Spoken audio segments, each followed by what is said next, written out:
Hello guys, this is Abhishek from Mystic Classes and I am a student just like you guys. I just want to share my knowledge, experience, whether it is bad or good, just to help you guys in any possible way. और अभी बज रहे हैं रात के 12:15। कल से मेरा भाई बोल रहा है कि भैया वो क्या आ गया, फॉर्म आ गया, फॉर्म निकल गए किसके, ड्यू के। तो मुझे ऐसा लगा इन जनरल कि यार अभी तो रिजल्ट आया नहीं, अभी जल्दी कैसे फॉर्म निकल जाएंगे।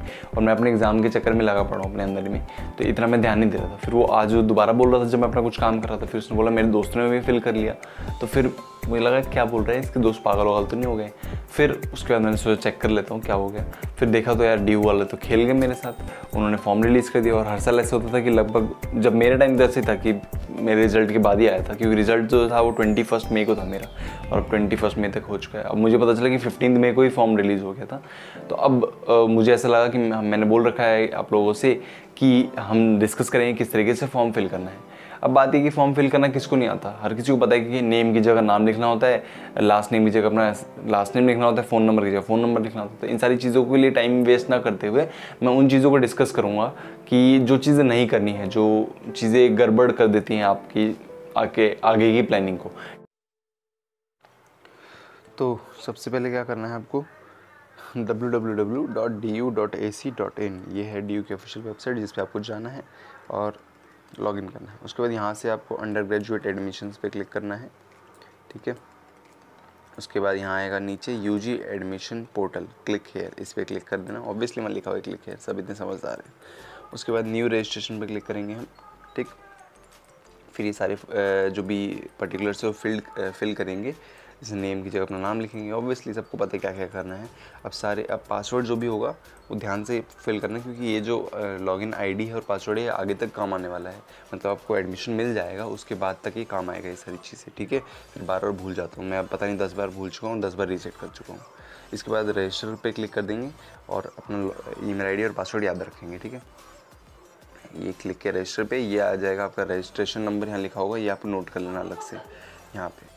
इसके बाद आगे आपको ये लॉगिन वाले पेज पे वापस आना है, मतलब होम पेज पे। यहाँ पे अपना ईमेल पासवर्ड जो आपने डाला था वो लिखना है, और जो कैप्चा इमेज है वो नंबर वो करके I have read the important information पे क्लिक करके लॉगिन कर लेना है। लॉगिन करने के बाद ये पेज खुलेगा आपके सामने, जिसमें आपके पर्सनल डिटेल्स मांगेगा, जैसे नेम हो गया, जेंडर हो गया, डेट ऑफ बर्थ, ये सारी चीज़ें आपको पता है क्या कहाँ पे क्या फिल करना है, जो आपको दे रखा होगा, ठीक है। तो ये सारी चीज़ें फिल करते रहेंगे। फिर आधार कार्ड दे देंगे, ऑब्वियसली जो नंबर बोला है। फिर नीचे आएंगे अदर कैटेगरीज में, अगर आपके पास कोई कोटा है तो वो नॉट एप्लीकेबल होगा तो वो उस पर क्लिक करना, अगर एप्लीकेबल है तो उस पर। फिर यहाँ पे अपना एड्रेस फिल करना है हमें, जो भी आपका एड्रेस होगा उस हिसाब से फिल कर देना।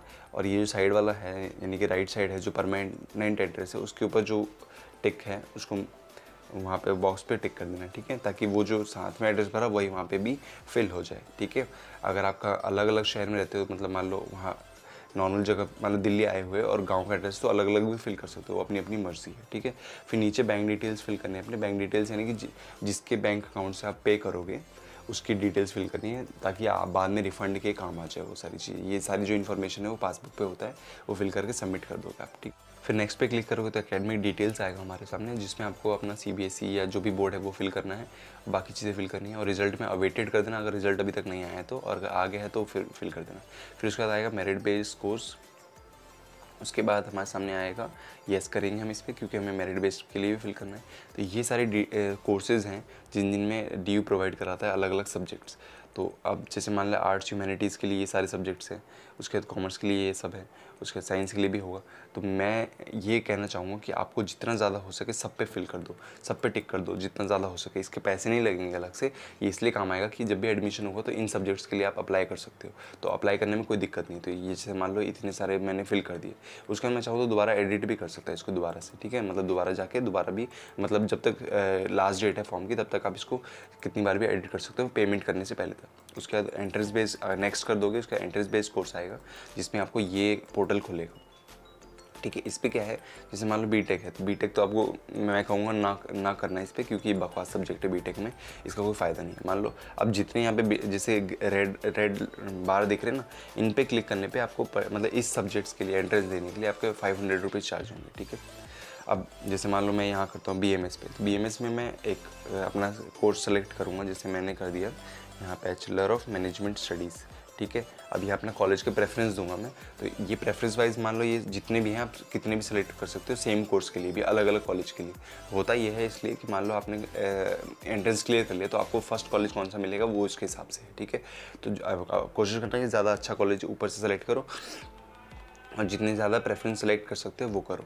उसके बाद यहाँ पे नीचे आपके पास वो है कि सेंटर कहाँ पे पड़ेगा। तो सबसे पहले अगर जहाँ पे आपको नियरेस्ट है, जैसे मेरा दिल्ली एनसीआर है तो मैं दिल्ली एनसीआर पे क्लिक करूँगा। उसके बाद यहाँ पे बाकी जो भी मेरे आसपास के हैं, जैसे जयपुर हो गया या जो भी आपको नियर पड़े उस पर आप क्लिक कर देना और सिलेक्ट कर लेना, ठीक है। अब मान लो आप ऊपर जो है प्रेफरेंस जो है 4-5 ही फिल करना चाहते हो, बाकी नहीं करना चाहते तो उस पर नो प्रेफरेंस पे क्लिक कर देना, तो बाकी सारे अपने आप ही वो हो जाएंगे। कर देना नो प्रेफरेंस पे, वरना वो आगे फिल नहीं हो, मतलब आगे कंटिन्यू नहीं करेगा, ठीक है। अब जैसे एक सब्जेक्ट है तो इसकी फ़ीस जो है 500 आई, ठीक है। अब अलग अलग कॉलेज मैंने सेलेक्ट कर लिया, उससे मतलब नहीं है, मैंने अपना कोर्स सेलेक्ट कर लिया और इसके लिए मैं एंट्रेंस दूंगा, तो ठीक है। अब मान लो मैं दूसरे पे जाता हूँ, BA ऑनर्स पे करता हूँ क्लिक, तो वो फिर मैं 1000 रुपीज़ क्लियर हो जाएगा, ठीक है। तो आपकी अपनी पर्सनल चॉइस है, आपको और भी किसी सब्जेक्ट के लिए एंट्रेंस एग्ज़ाम देना है कि नहीं देना है, ठीक है।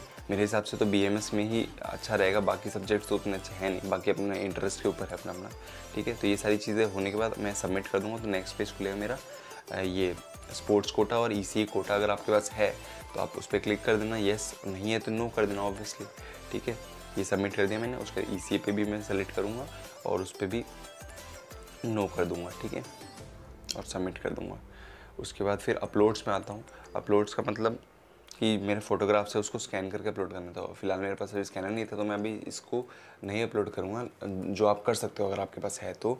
इन पे आपके फ़ोटोग्राफ, सिग्नेचर और सेल्फ अटेस्टेड एक वो 10th की सर्टिफिकेट आपको सबमिट करनी ताकि आपका डेट ऑफ प्रूफ मिल जाए। तो ये सारी चीज़ें आप स्कैन करवा के अपलोड कर सकते हो यहाँ पे आप, ठीक है। उसके बाद मैं करूँगा नेक्स्ट और या सेव एंड कंटिन्यू लेटर। उसके बाद अगर ये सारी चीज़ें कर देता मैं तो पेमेंट का ऑप्शन आता जो मैं पे कर देता, ठीक है। एंट्रेंस बेस का अलग पेमेंट है, उसके अलग पेमेंट है, ठीक है। तो ये थी सारी डिटेल्स जो आपको करनी है। और आपको करना क्या नहीं है, जब आप मेरिट बेस्ड कोर्स सेलेक्ट करोगे तो उसमें जितने ज़्यादा से ज़्यादा हो सके सब पे क्लिक कर देना और बाकी चीज़ें पे ध्यान देना कि कुछ गलत फिल ना करो। और ध्यान रखना आप इसको एडिट भी कर सकते हो जब मर्जी। तो यही था ये फॉर्म फिलअप का सेटअप। इसके अलावा जो डेट्स हैं एग्जामिनेशन की और कट ऑफ की वो मैंने लिंक में दे दी हैं जो मुझे DU के वेबसाइट से मिली, तो आप उसको भी देख सकते हो। फिर फ़िलहाल के लिए इतना ही, ये ध्यान से फिल करना हर एक चीज़ को।